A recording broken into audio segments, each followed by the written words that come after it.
Should you throw the book at someone to supersize and grow your business? Sharon Horne-Ellstrom here, and our idiom today is throw the book at someone. Now, throwing the book at someone is a relatively new idiom, a new expression. It came from the early 1900s from the judicial branch when judges, primarily, this is supposed to be my judge's robe, would hand down the strictest possible sentence that they could by law in order to set an example for other people and to deter other people from committing similar crimes. So if a judge by law could sentence someone to death, he would, in some instances, or she, sentence someone to death to set the example for other people that they shouldn't murder or they shouldn't do whatever other crimes were punishable by death.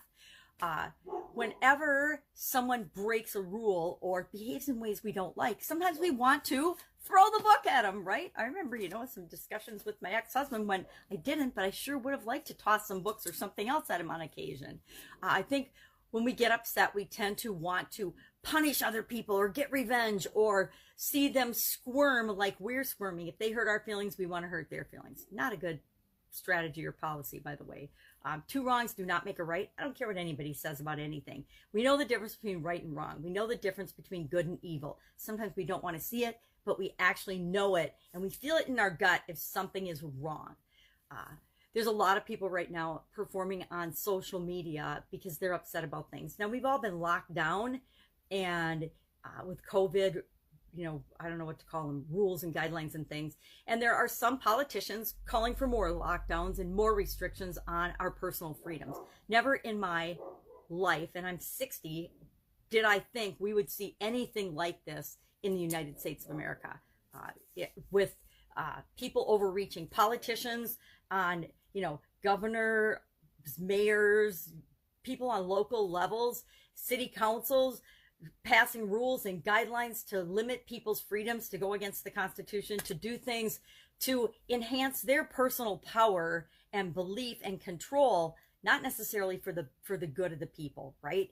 And that's when I think it becomes wrong, is when you're throwing the book around and throwing rules and regulations in people's faces to advance your own career, your own power, your own position, your own ego, to gain more control over people, which is never a good thing, right?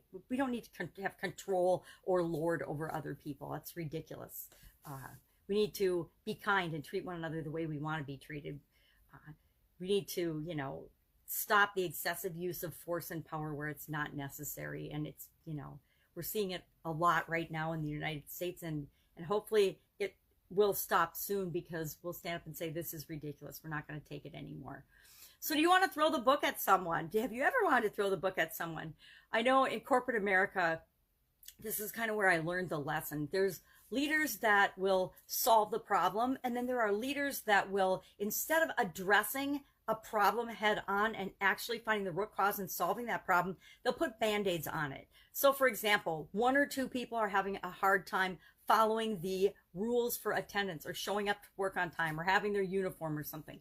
So instead of addressing the performance and giving those few people feedback and holding them accountable to what the guidelines are and the rules in different industries, we had different rules. In some of the industries I worked in, everybody's expected to show up for work on time, especially in manufacturing, where everybody's job depends on everyone else's.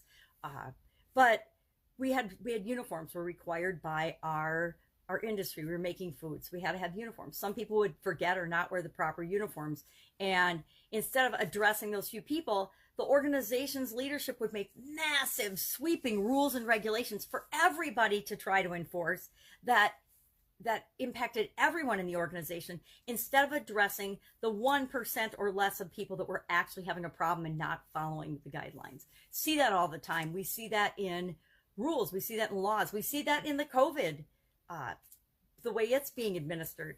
Personally, I'm a person at risk with COVID, so I know it's my responsibility to take care of myself. It's my responsibility to wear a mask where I should wear a mask. It's my responsibility to social distance, to stay away from other people when I need to stay away from other people. But I don't need the,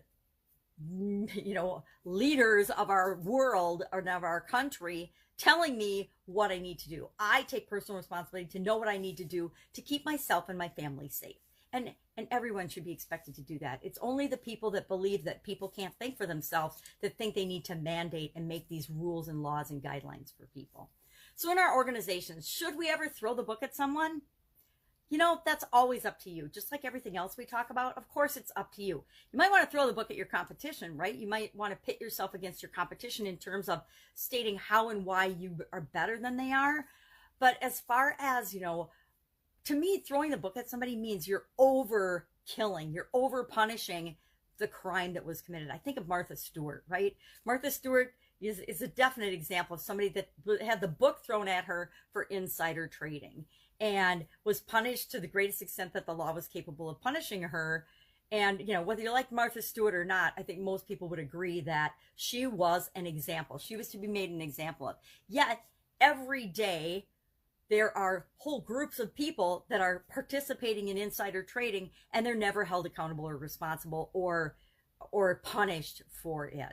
So I think we have to be really careful when I always believe, make the punishment fit the crime. If somebody is late for work, make them stay late after, or make them do something that matches that crime. You don't create a system that impacts everyone in the organization because one or two people do something wrong or make a mistake.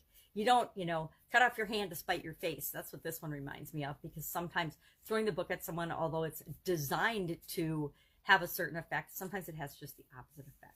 So again, be kind, treat people the way you want to be treated, share your expectations up front, hold people accountable and give them feedback, and deal with people based on their experiences and their feedback and their behavior, not everybody.